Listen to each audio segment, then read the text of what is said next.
مولاي صل وسلم دائما أبدا على حبيبك خير الخلق كلهم هو الحبيب الذي ترجى شفاعته لكل هون من الأهوال مقتحم صلى الله تعالى على خير خلقه ونور عرشه محمد وآله وأصحابه أجمعين. واجب الاحترام حاضرین و ناظرین و ناظرات، السلام علیکم ورحمۃ اللہ وبرکاتہ۔ جیسا کہ آپ حضرات کو معلوم ہے کہ 18 ماہ صفر کو سیدنا حضور داتا گنج بخش علیہ الرحمت کا عرس پاک شروع ہو رہا ہے۔ ویسے تو آپ کے عرس پاک کی تقریبات 2-3 دنوں سے جاری و ساری ہیں۔ کل بروز ہفتہ مقابلہ حسن قرات اور حسن تقریر کی تقریب جو ہے وہ داتا صاحب کی مسجد کے اندر صبح انشاءاللہ 9 بجے شروع ہوگی، اور باقاعدہ اس پاک کی جو تقریبات ہیں وہ پرسو بروز اتوار سے انشاءاللہ شروع ہوں گی۔ تمام حضرات اس میں شرکت فرمائیں، اور آج جو ابھی میں نے آپ کے سامنے گفتگو کرنی ہے وہ حضور داتا صاحب علیہ الرحمت کی عظمت و شان کے متعلق ہوگی۔ دعا فرمائیں اللہ پاک مجھے حق کہنے کی توفیق عطا فرمائے، ہم سب کو اس پر عمل کرنے کی بھی توفیق عطا فرمائے۔ اللہ پاک نے 11ویں پارے کے اندر ارشاد فرمایا، یا ایھا الذین آمنوا اتقوا اللہ وکونوا مع الصادقین، اے ایمان والو تم اللہ تعالیٰ سے ڈرو اور تم سچوں کے ساتھ ہو جاؤ۔ اللہ پاک نے اس آیت مقدسہ میں ایک تو اپنے سے ڈرنے کا حکم دیا، دوسرے نمبر پر سچے اور نیک لوگوں کی صحبت اختیار کرنے کا حکم دیا، اور اسی طرح ہمارے آقا کریم صلی اللہ علیہ وسلم کا ارشاد پاک بھی ہے۔ حضرت ابو ہریرہ رضی اللہ تعالی عنہ فرماتے ہیں آقا کریم صلی اللہ علیہ وسلم نے ارشاد فرمایا کہ دوست بنانے سے پہلے دیکھ لو کہ تم کیسے کو دوست بنا رہے ہو، کیونکہ آدمی دوست کے دین پر ہوتا ہے، تو اس لیے جس کو دوست بنانا ہے پہلے اس کو دیکھنا ہے وہ دوست کیسا ہے، سچا نیک آدمی ہے، اس کے اخلاق اچھے ہیں، اور آقا کریم صلی اللہ علیہ وسلم کی سنت کا پابند ہے، اس کو دیکھنے سے اللہ کی یاد آتی ہے، اس سے گفتگو کرنے کی صورت میں معلومات میں اضافہ ہوتا ہے، تو ایسی صورت میں اس کو دوست بنائیں۔ اگر کوئی برا ہے، جس کے اخلاق اچھے نہیں ہیں، جھوٹا ہے، بخیل ہے، بزدل ہے، فاسق و فاجر ہے، اس کو دوست نہیں بنانا ہے، کیونکہ حضرت عمر فاروق رضی اللہ تعالی عنہ نے دوست بنانے کی ترغیب دیتے ہوئے ارشاد فرمایا کہ تم سچے لوگوں کو دوست بنایا کرو، انہی کی پناہ میں اپنی زندگی گزارا کرو، کیونکہ خوشی کی حالت میں ان کی صحبت اور ان کی دوستی جو ہے زینت کا باعث ہے، اور آزمائش کے وقت جو ہے یہ سامان ہے۔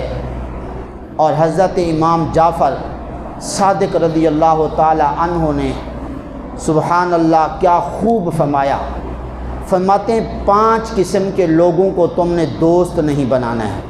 کتنے؟ 5 قسم کے لوگوں کو دوست نہیں بنانا ہے۔ کون کون سے؟ نمبر 1، جو جھوٹا آدمی ہو، جھوٹا آدمی ہو اس کو تم نے دوست نہیں بنانا ہے۔ کیوں؟ کہ وہ جھوٹا ہے، دھوکہ دے گا، اور وہ جھوٹا جو آدمی ہے وہ جنگل میں ایک ریت کی طرح ہے۔ ریت جنگل کے اندر دور سے جب دیکھی جائے تو محسوس ہوتا ہے کہ یہ پانی ہے، تو فرمایا یہ جھوٹا آدمی جو ہے وہ ریت کی طرح ہے کہ یہ جھوٹا آدمی قریب والے کو دور کر دیتا ہے، دور والے کو قریب کر دیتا ہے۔ تو اس لیے جھوٹے آدمی کی صحبت اختیار نہیں کرنی ہے اور اس کو دوست نہیں بنانا ہے۔ نمبر 2، فرمایا بخیل کو بھی دوست نہیں بنانا ہے۔ کیوں؟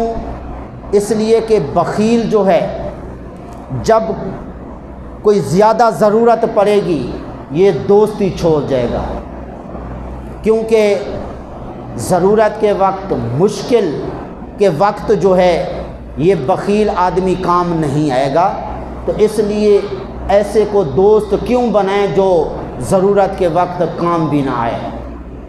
نمبر 3، فرمایا کہ بیوقوف کو بھی تم دوست نہ بناؤ۔ جھوٹے آدمی، بخیل اور بیوقوف کو بھی دوست نہیں بنانا ہے۔ کیوں؟ بیوقوف ہمیشہ نقصان ہی پہنچائے گا، کبھی نفع نہیں پہنچائے گا۔ کہا جاتا ہے ایک ٹرک پل کے نیچے سے گزر رہا تھا تو وہ پھنس گیا، تو ڈرائیور نے ایک آدمی سے پوچھا جو کہ بیوقوف تھا کہ اب اس کو کیسے نکالیں۔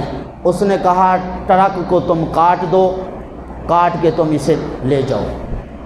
تو دوسرا جو سمجھدار بندہ تھا اس نے کہا نہیں، کاٹنا نہیں ہے، اس کی ہوا کم کر دو، یہ نیچے ہو جائے گا، باہر نکل جائے گا۔ اب دیکھیں بیوقوف اور سمجھدار میں کتنا فرق ہے۔ تو بیوقوف ہمیشہ نقصان پہنچاتا ہے، سمجھدار بندہ ہمیشہ فائدہ پہنچاتا ہے، نفع پہنچاتا ہے۔ تو اس لیے حضرت امام جعفر صادق رضی اللہ تعالیٰ عنہ کیا فرماتے ہیں کہ بیوقوف کو دوست نہیں بنانا ہے۔ نمبر 4، جو بزدل ہے، بزدل کو بھی تم نے دوست نہیں بنانا ہے۔ کیوں؟ کہ بزدل جو ہوگا وہ مشکل کے وقت جو ہے وہ ساتھ چھوڑ دے گا، وہ کہے گا بس یہ تم جانو، تمہارا کام جانے، میں تو تمہارے ساتھ نہ بیٹھ سکتا ہوں نہ تمہارے پاس جا سکتا ہوں۔ اور 5ویں نمبر پر ارشاد فرمایا کہ جو فاسق آدمی ہے، یعنی جو جان بوجھ کے کبیرہ گناہ کرتا ہے، ایک تو بھولنے سے گناہ ہو جاتا ہے، جان بوجھ کے جو کبیرہ گناہ کرتا ہے، تو فرمایا اس کو بھی تم نے دوست نہیں بنانا ہے، اس لیے کہ تم اس کو دوست بناؤ گے تو تم اس سے گناہ ہی سیکھو گے۔ ظاہر ہے کہ جس قسم کی طبیعت کا بندہ ہوگا اس کی صحبت میں بیٹھیں گے ویسے ہی ہو جائیں گے۔ جس طرح ایک چور ہوتا ہے، چور کے ساتھ بیٹھنے والا معاشرے کے اندر چور سمجھا جاتا ہے اور ڈاکو سمجھا جاتا ہے، اس لیے فرمایا کہ تم نے فاسق اور فاجر کی صحبت اختیار نہیں کرنی ہے اور اس کو تم نے دوست نہیں بنانا ہے۔ اب سوال یہ ہے، اللہ نے فرمایا کہ تم سچے لوگوں کی صحبت اختیار کرو، ان کو تم دوست بناؤ، اور آقا کریم صلی اللہ علیہ وسلم نے وضاحت بھی فرمائی کہ ایسے کو تم دوست بناؤ جس کو دیکھنے سے خدا کی یاد آ جائے، اور اگر کوئی گفتگو ہو تو تمہاری معلومات کے اندر اضافہ ہو جائے، تم ایسے کو دوست بناؤ۔ تو اب ایسے کو دوست بنانے سے حاصل کیا ہوگا؟ حاصل یہ ہوگا جو ٹھکانہ ان سچے اور نیک لوگوں کا ہوگا، ان کے ساتھ بیٹھنے والوں، ان کے دوستوں کو بھی وہی ٹھکانہ ملے گا۔ اب ان سچے لوگوں کا ٹھکانہ کیا ہے، ان کا انجام کیا ہے؟ اللہ پاک نے وہ بھی ارشاد فرمایا یوم ینفع الصادقین صدقہم لہم جنات تجری من تحتہا الانہار خالدین فیہا ابدا۔ فرمایا کہ سچائی ان سچے لوگوں کو قیامت کے دن کام آئے گی۔ کیا کام آئے گی؟ لہم جنات، ان لوگوں کے لیے باغات ہیں جن کے نیچے نہریں بہتی ہیں، ان باغات کے اندر ہمیشہ ہمیشہ رہیں گے۔ اور فرمایا کہ یہ بڑی کامیابی ہے، کیا؟ جنت کے اندر داخلہ، جنت کے اندر چلا جانا، یہ بڑی کامیابی ہے۔ تو اس لیے جب سچے لوگوں کی صحبت اختیار کریں گے، سچے لوگوں کے ساتھ دوستی رکھیں گے، اس صورت میں قیامت کے دن ان کی دوستی کام آئے گی۔ کیا کام آئے گی؟ ان کے ساتھ جنت میں داخلہ نصیب ہو جائے گا۔ جیسا کہ مشکوٰۃ شریف میں حدیث ہے، ایک آدمی جو ہے جا رہا ہوگا جنت کے اندر، تو ایک آدمی کھڑا ہوگا، وہ کہے گا، جہنمیوں کی صف میں کھڑا ہوا کہے گا، بھائی میں وہ ہوں، تجھے دنیا کے اندر وضو کرایا تھا، میں نے تجھے پانی پلایا تھا، فلاں فلاں آپ کی خدمت کی تھی، آج اکیلے اکیلے جنت میں جا رہے ہو۔ اللہ فرمائے گا، میرے بندے جنت میں جانے والے، سن اس سے یہ کیا کہتا ہے، اس کی سن اور تو شفاعت کر، اس کو بھی ساتھ جنت میں لے جا۔ تو اس طرح یہ نیک دوست جو ہوں گے، سچے جو دوست ہوں گے، وہ جب جنت میں جائیں گے انشاءاللہ ساتھ بیٹھنے والا اگر اچھے عمل نہیں بھی رکھے گا تو اتنا تو ضرور ہے کہ اس دوستی کا فائدہ ہوگا کہ وہ دوست جو ہے وہ جنت میں لے جائے گا۔ اسی لیے حضور داتا صاحب علیہ الرحمت جن کی آج گفتگو کرنی ہے، آپ کی عظمت و شان بیان کرنی ہے، وہ اپنی کتاب کشف المحجوب شریف میں لکھتے ہیں کہ قیامت کے دن ایک بندہ اللہ کے حضور حاضر ہوگا اور اس کے دوست کافی سارے ہوں گے، تو اللہ فرمائے گا میرے اس بندے کے اتنے سارے دوست ہیں نیک، مجھے اس کو اب عذاب دیتے ہوئے جہنم میں بھیجتے ہوئے حیا آتی ہے، میرے فرشتوں اسے اس کے دوستوں کی وجہ سے جنت میں داخل کر دو۔ تو اس طرح نیک دوست جو ہیں وہ جس طرح دنیا میں کام آتے ہیں آخرت میں بھی کام آئیں گے۔ دنیا میں کیا کام آتے ہیں کہ ان کی صحبت میں بیٹھنے سے بندہ خود نیک ہو جاتا ہے اور نمازی پرہیزگار بن جاتا ہے، اور دوسری بات یہ کہ دل کے اندر جو سختی ہوتی ہے وہ دور ہو جاتی ہے، دل کے اندر جو ہے نرمی آ جاتی ہے، اور یہ تجربہ بھی ہے۔ ہم لوگ چونکہ آپ کو پتہ ہے پڑھنے پڑھانے میں لگے رہتے ہیں، نماز پڑھاتے ہوئے کبھی مقتدی ہاتھ چومتے ہیں اور پاؤں چومتے ہیں، کبھی شاگرد جو ہے وہ پاؤں چومتے ہیں۔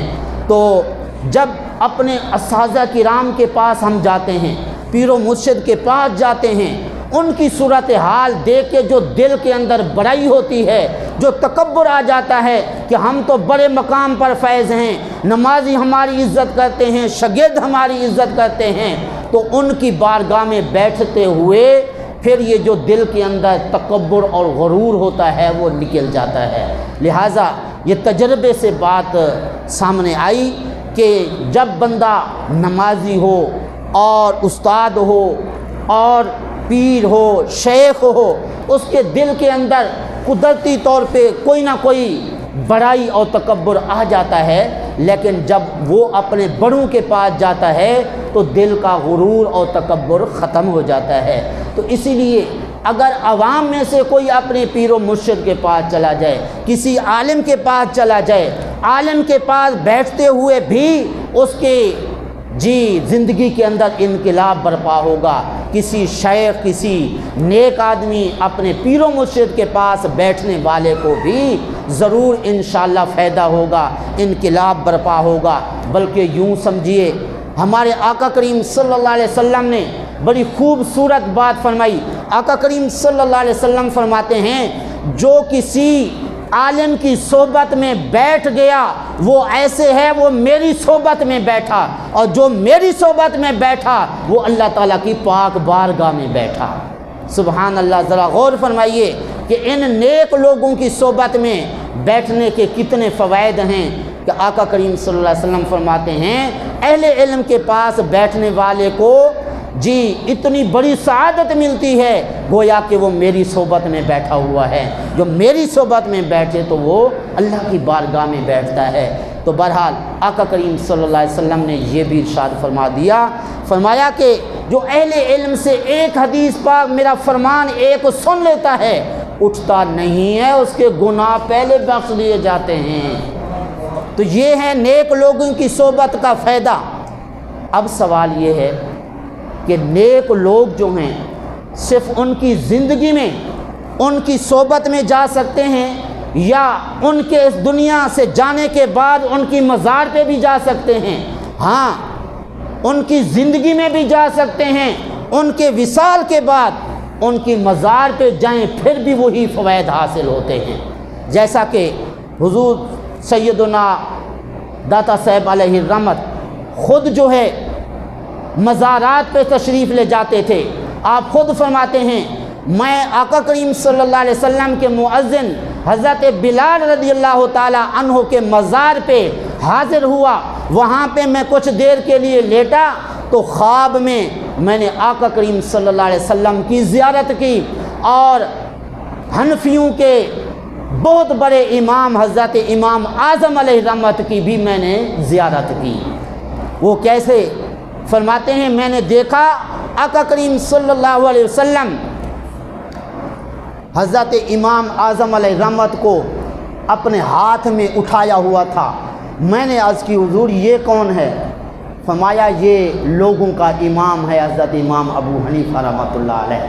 تو اس طرح آپ فرماتے ہیں مجھے جب بھی کوئی مشکل پیش آتی تو میں کسی مزار پہ چلا جاتا۔ ایک دفعہ مشکل پیش آئی، میں حضرت بایزید بستامی علیہ الرحمت کے مزار پہ چلا گیا، بس جاتے ہی جیسے دعا کی اللہ نے میری وہ مشکل حل فرما دی۔ فرماتے ہیں ایک مرتبہ پھر مشکل پیش آئی، میں ان کی مزار پہ گیا، 3 مہینے لگاتار گزارے، 3 مہینوں تک میری وہ مشکل حل نہ ہوئی۔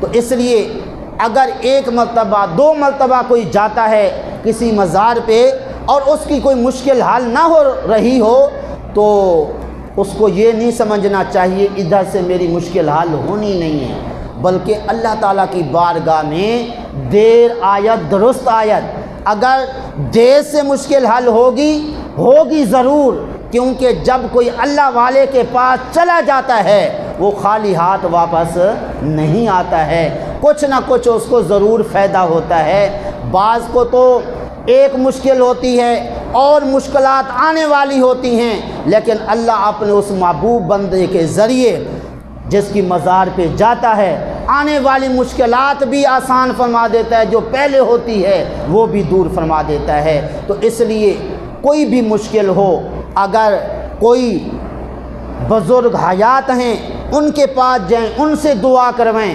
اگر ان کے پاس نہیں وقت ملتا وہ دور ہیں تو اللہ والے جی مزارات میں زندہ ہیں، تو ان کے پاس جب جائیں گے کوئی بھی مشکل لے کے انشاءاللہ وہ مشکل ضرور حل ہوگی۔ بلکہ تجربات سے علماء فرماتے ہیں اگر کوئی بندہ جی 6 جمعرات حضور داتا صاحب علیہ الرحمت کے مزار پہ جائے، کوئی بھی اس کی مشکل جتنی بڑی سے بڑی ہوگی اللہ اس کی وہ مشکل آسان فرما دے گا۔ تو اس لیے لوگ کتنی دور سے حضور داتا صاحب علیہ الرحمت کے مزار پہ آتے ہیں، ہم قریب رہ کے بھی اس پاک پہ اور آگے پیچھے نہیں جاتے۔ میرے ایک کلاس فیلو ہیں حضرت قبلہ علامہ قاری غلام فرید صاحب جو سندھ میں خطیب ہیں، کل فون پہ پوچھ رہے تھے کہ اس پاک ہے یا نہیں ہے، میں نے کہا ہے، تو کہتے ہیں ٹھیک ہے ہم آئیں گے۔ تو اس طرح سندھ سے، بلکہ آج تو آخری ایک تقریب تھی، 3 دن کا ایک پروگرام ہوتا ہے، اس میں جو یونیورسٹی کالج کے ڈاکٹر اور پروفیسر ہوتے ہیں ان کے خطابات ہوتے ہیں۔ آج آخری نشست تھی حضور داتا صاحب علیہ الرحمت کی مسجد میں، تو اس میں لوگ لندن سے، انگلینڈ سے، امریکہ سے جو ہے یہاں پہ آئے ہوئے تھے۔ تو اس طرح دور دراز سے لوگ یہاں سے فیض لینے کے لیے آتے ہیں، لیکن ہم لوگ ہیں قریب رہتے ہوئے ہمیں موقع نہیں ملتا ہے۔ میں سمجھتا ہوں کہ یہ ہماری بدقسمتی ہے کہ دور دراز سے لوگ آ کے فیض یاب ہوتے ہیں، ہم قریب ہوتے ہوئے اپنی مشکلات ان کے پاس جا کے حل نہیں کروا سکتے۔ تو بہرحال حضور داتا صاحب علیہ الرحمت کا یہاں پہ آنا اور آپ کا یہاں پہ مزار بننا ہمارے لیے بڑی سعادت ہے، ہمارے لیے بڑی خوش نصیبی ہے کہ حضور داتا صاحب علیہ الرحمت سبحان اللہ جن کی پیدائش کے بارے میں کئی اقوال ہیں۔ ایک قول یہ ہے کہ 4 ہجری کے اندر آپ کی پیدائش ہوئی اور اس وقت بادشاہ تھا محمود غزنوی، ان کے دور کے اندر حضور داتا صاحب علیہ الرحمت پیدا ہوئے۔ کہاں پیدا ہوئے؟ غزنی کے 2 محلے تھے، ایک کو کہتے ہیں حجویر یعنی حجویری محلہ، اور دوسرا ہے جلابی۔ تو جو جلابی محلہ ہے اس کے اندر آپ کے والد گرامی اور آپ کے دادا جی اور باقی حضرات رہتے تھے، وہاں پہ آپ کی پیدائش ہوئی اور آپ کی تربیت ہوئی آپ کے نانا جان کے محلے میں۔ وہ محلہ کون سا تھا؟ حجویر۔ تو اس طرح آپ کو جلابی اور حجویری کہتے ہیں ان 2 محلوں کی نسبت سے۔ اور جب آپ نے کچھ پڑھنا لکھنا جو ہے سیکھنے کا وقت پایا، یعنی اس قابل ہوئے کہ آپ کچھ پڑھیں اور کچھ سیکھیں، تو آپ نے اپنے والد گرامی اور اپنی والدہ ماجدہ سے قرآن پاک کی تعلیم حاصل کرنا شروع کی، اور اس طرح ابتدائی تعلیم حضرت داتا صاحب علیہ الرحمت نے اپنی ماں اپنے والد سے جو ہے وہ حاصل کی۔ اور اس طرح آپ کو 13 سال کی عمر میں مدرسے میں داخل کرایا گیا۔ وہ مدرسہ کس کا تھا؟ جس بادشاہ کی ابھی میں نے بات کی ہے، محمود غزنوی علیہ الرحمت۔ وہ بادشاہ کتنا با ادب تھا۔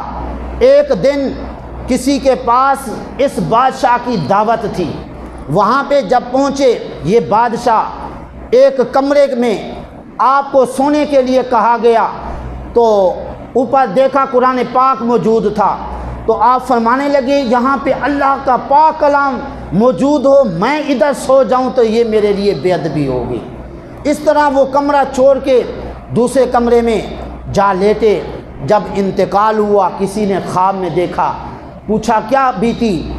وہ بادشاہ کہنے لگا اللہ نے میری بخشش فرما دی۔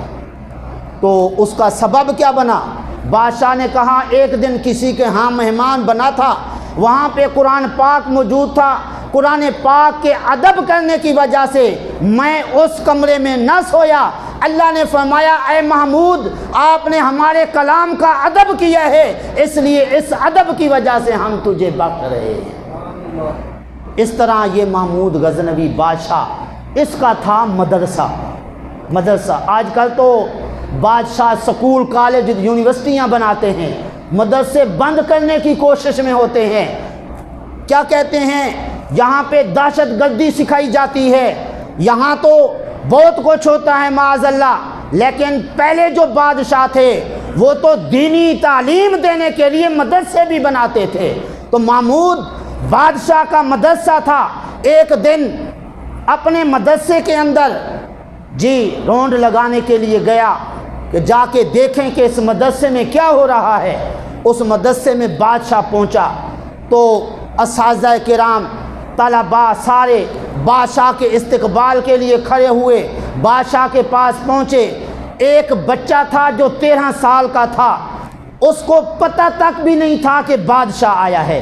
تو جب استاد صاحب نے دیکھا 13 سالہ بچہ بیٹھا ہوا ہے، باقی سارے استقبال کے لیے بادشاہ کے ہاں جمع ہیں، تو اس استاد نے آواز دی بیٹے آپ کو پتہ نہیں ہے بادشاہ آیا ہے؟ لیکن اس بچے کو پھر بھی استاد کی بات کا پتہ نہ چلا کہ استاد نے کیا کہا، استاد کی آواز کانوں تک نہ پہنچی، اور اس طرح وہ بچہ اپنے مطالعے میں مصروف رہا۔ وہ بچہ کون تھا؟ حضور داتا صاحب علیہ الرحمت۔ اس بچے کو حضور داتا صاحب علیہ الرحمت کے اس مطالعے والی صورت کو دیکھ کر فرمایا کہ اگر آج یہ بچہ نہ ہوتا میں آج یہ مدرسہ بند کرا دیتا، اس لیے کہ میرے استقبال کے لیے یہ لوگ جو ہے میرے پاس آئے ہیں قرآن و حدیث چھوڑ کے، تو اس طرح یہ بچہ نہ ہوتا تو میں آج یہ مدرسہ جو ہے بند کر کے جاتا۔ تو اس طرح حضرات گرامی حضور داتا صاحب علیہ الرحمت نے کس طرح جو ہے استغراق کی حالت میں تعلیم حاصل کی اور مطالعہ کیا۔ تو ہمارے ہاں تو ماشاءاللہ ہمارے بچے ہیں، آج کل جدید دور ہے، ٹچ موبائل ہیں، ان کو ٹچ موبائل سے بھی فراغت نہیں ملتی کہ کچھ پڑھ بھی لیں، اگر پڑھیں گے بھی صحیح ساتھ ٹچ موبائل چلا ہوا ہے، کوئی ڈرامہ، کوئی فلم، کوئی کچھ۔ تو اس طرح آج کل یہ بچے جو ہیں کیوں نہیں کامیاب ہو رہے، اور آپ سن کے حیران ہوں گے کہ ویسے تو دنیاوی تعلیم آج کل بڑی ہے، ہر بندہ کوئی پی ایچ ڈی، کوئی ایم فل، کوئی کچھ، لیکن اگر انہی سے پوچھا جائے نماز کے فرائض کتنے ہیں پتہ نہیں ہیں، وضو کے فرائض کتنے ہیں پتہ نہیں ہیں، اچھا قرآن پاک کتنا پڑھا ہوا ہے، نہیں کچھ پڑھا ہوا۔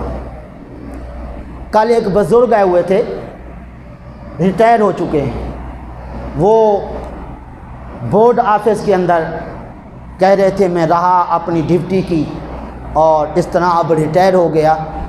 تو میں نے کہا چلیں کس لیے تشریف لائے؟ جی میرا فلاں مسئلہ ہے۔ میں نے کہا سورۃ مریم آپ تلاوت کیا کریں، کہتے میں پڑھا ہوا نہیں ہوں۔ سمجھ گئے بات؟ بورڈ آفس میں جی پوری زندگی نوکری کی، اب اگر اندازہ لگائیں 60 سال کی عمر میں بندہ ریٹائر ہوتا ہے نا، چلے 65 سال بھی لگائیں، 65 سال زندگی کے گزر گئے لیکن قرآن پاک نہیں آتا۔ تو اس لیے خدا را اس طرف توجہ کریں۔ میں یہ نہیں کہتا کہ آپ دنیاوی تعلیم اپنے بچوں کو نہ دیں، یونیورسٹی میں نہ بھیجیں، کالج میں نہ بھیجیں، میں یہ عرض کر رہا ہوں جس طرح وہاں پہ لاکھوں کروڑوں روپے خرچ کرتے ہیں لیکن آخر کار جب بچہ پڑھ جاتا ہے اس کے بعد بھی اپنے ماں باپ کی اس کو خدمت کرنے کا موقع نہیں ملتا، کیونکہ جب یہاں سے تھوڑا سا پڑھ گیا پھر جناب باہر امریکہ بیٹا چلے جاؤ، انگلینڈ چلے جاؤ، وہاں بڑی بڑی یونیورسٹیاں ہیں، وہاں پہ تم علم حاصل کر کے آؤ۔ جب وہاں جاتے ہیں تو وہاں کے ہی ہو کے رہ جاتے ہیں۔ جب کبھی کبھار آئے پاکستان میں اپنے ماں باپ کے پاس تو چونکہ پیسہ عام ہوتا ہے، دل کے اندر غرور نہ جانے کیا کیا ہوتا ہے، نہ ماں کی عزت کا پتہ ہوتا ہے، نہ باپ کی عزت کا پتہ ہوتا ہے، نہ رشتہ داروں کے حقوق کا پتہ ہوتا ہے، لیکن ایک واحد شخص ہے جو مدرسے میں پڑھنے والا ہے، اور اگرچہ آج کل کی دنیا اس کو حقیر حقارت کی نظر سے دیکھتی ہے، لیکن یہ مدرسے میں پڑھنے والا بچہ قرآن پاک کی تعلیم بھی حاصل کرتا ہے، ساتھ ساتھ دنیاوی تعلیم بھی حاصل کرتا ہے، لیکن اس کو پتہ ہے کہ ماں کی عزت کس طرح کرنی ہے، باپ کی خدمت کس طرح کرنی ہے، جس کو ہمارا سمجھا جاتا ہے، حقیر سمجھا جاتا ہے، وہ اپنے ماں باپ کی خدمت بھی کرتا ہے، اپنے عزیز رشتہ داروں کی عزت کو بھی دیکھتا ہے، ان کی خدمت بھی کرتا ہے،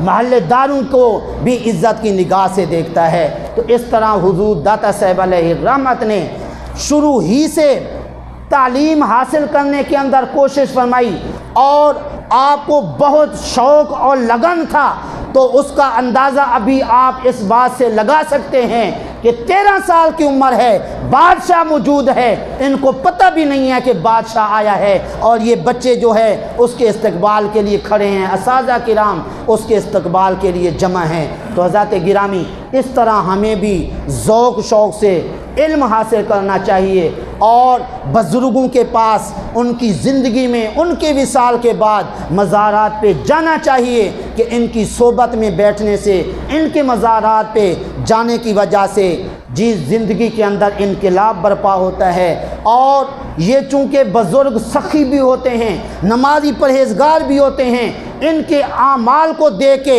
بندہ خود جو ہے وہ نیک بن جاتا ہے۔ جس طرح حضرت ابراہیم بن ادہم علیہ الرحمت جو ہے، ان کے پاس ایک شخص آیا، فرمایا جو وہ غلام تھا ان کا، یعنی غلام خرید کر کے جب لے گئے نا تو غلام سے پوچھا کہ آپ کیا کھاؤ گے؟ وہ کہنے لگا جو کچھ کھلا پلا دیں گے۔ تو انہوں نے کہا نہیں کوئی خواہش تو ہوگی۔ وہ کہنے لگا ہم غلاموں کی کیا خواہش، مالکوں کی خواہشیں ہوتی ہیں، ہماری کیا خواہش۔ تو حضرت ابراہیم بن ادہم یہ سن کر رونے لگے، فرمایا یہ تو مجازی غلام ہے، یہ کہہ رہا ہے ہماری تو کوئی خواہش نہیں ہوتی، خدا را میں ابراہیم کو بھی جی کوئی خواہش نہ ہوتی، خواہش ہوتی تو اللہ رسول کے فرمان کے مطابق ہوتی، جو اللہ رسول چاہتے ہیں میری خواہش ویسے ہی ہوتی۔ تو بہرحال ان بزرگوں کے پاس جانے سے بڑے فائدے ہوتے ہیں۔ اب کوئی کہے نہیں جی آزاد لوگ ہیں، ہم کاروباری لوگ ہیں اور اس طرح کاروبار کریں، اپنے گھر کو سنبھالیں یا ان بزرگوں کے پاس جا کے ان کی خدمت کریں۔ آئیے ذرا حضور داتا صاحب علیہ الرحمت کا یہ واقعہ سماعت فرمائیے، پتہ چلے گا کہ کسی کی غلامی کرنے سے، کسی کے پاس جا کے اس کی خدمت کرنے سے کیا فائدہ ملتا ہے۔ آقا کریم صلی اللہ علیہ وسلم نے فرمایا اللہ پاک جب کسی کو کسی بڑے مقام پر جی فیض فرمانا چاہتا ہے، نوازنا چاہتا ہے، تو اللہ پاک اسے کسی مصیبت میں مبتلا کر دیتا ہے۔ جب اس مصیبت میں وہ مبتلا ہوتا ہے، صبر کرتا ہے، اللہ اس کو اجر و ثواب بھی دیتا ہے، اس کو بڑے مقام پر بھی فیض فرما دیتا ہے۔ تو اسی حدیث پاک کی روشنی میں حضور داتا صاحب علیہ رحمت فرماتے ہیں میں ایک دن اپنے پیر و مرشد حضرت خطلی ابو الفضل خطلی جو میرے مرشد کریم ہیں، میں ان کو وضو کروا رہا تھا، دل کے اندر میرے خیال آیا ہم آزاد لوگ ہیں، یہ کیسی غلامی کی زندگی ان کے پاس گزار رہے ہیں، گھر بار چھوڑ کے ان کو کبھی وضو کرواتے ہیں، کبھی جوتیاں سیدھی کرتے ہیں، کبھی کچھ۔ تو پیر و مرشد علیہ رحمت نے فرمایا اے علی، کیونکہ حضور داتا صاحب کا نام کیا ہے؟ علی، جی علی بن عثمان، والد گرامی کا نام عثمان، نام ان کا کیا ہے؟ علی، اور داتا گنج بخش جو ہے ان کا لقب ہے۔ تو فرماتے ہیں پیر و مرشد علیہ رحمت نے وضو کے دوران فرمایا اے علی بن عثمان کیا سوچ رہے ہو؟ تم یہ سوچ رہے ہو کہ تم غلامی کی زندگی گزار رہے ہو اور اس طرح ہماری خدمت کر کے، ہماری خدمت میں رہ کر تم غلامی کی زندگی گزار رہے ہو؟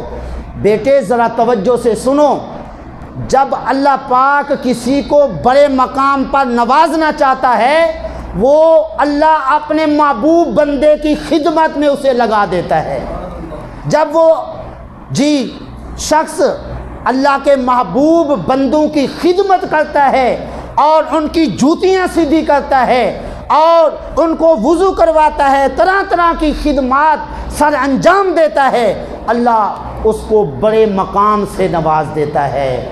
تو اب ذرا غور فرمائیے حضور داتا صاحب علیہ رحمت نے اپنے پیر و مرشد کی کتنی بڑی خدمت کی ہوگی، تو اس کا اندازہ اب لگا سکتے ہیں جی کہ 4 ہجری میں آپ کی پیدائش ہوئی، اب 14ویں صدی ہے، اس طرح 1000 سال ہو گئے، اور کراچی سے آنے والے، لندن سے، امریکہ سے آنے والے لوگوں کا ان سے کوئی نسبی تو کوئی تعلق نہیں ہے، یا ان کی اولاد موجود ہیں، ان کی اولاد سے کوئی لین دین ہے۔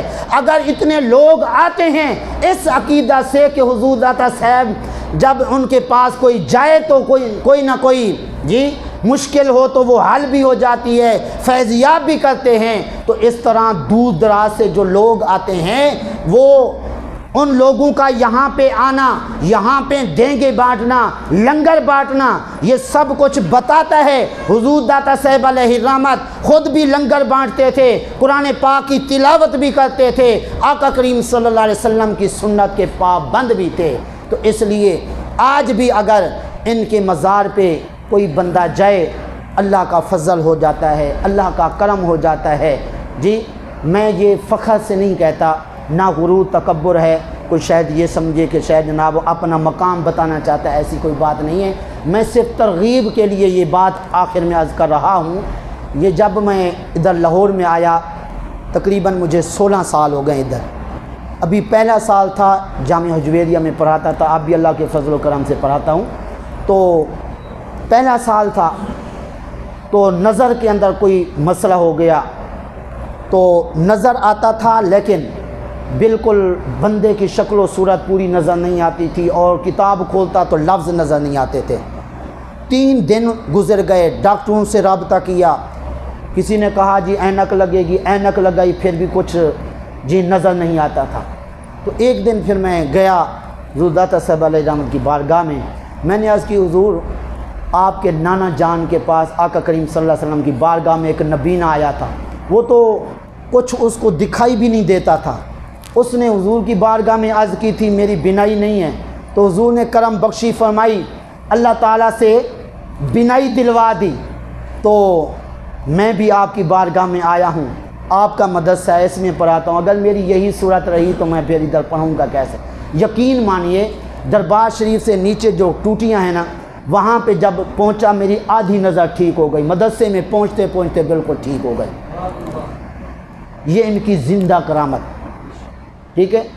بندہ کسی اور کی بات کرے تو ہو سکتا ہے جی جھوٹ بول رہا ہو، ویسے اپنا جی نمبر بنانے کے لیے ایسی بات کر رہا ہو، تو الحمدللہ یہ تو ہمارے ساتھ بیتی ہے۔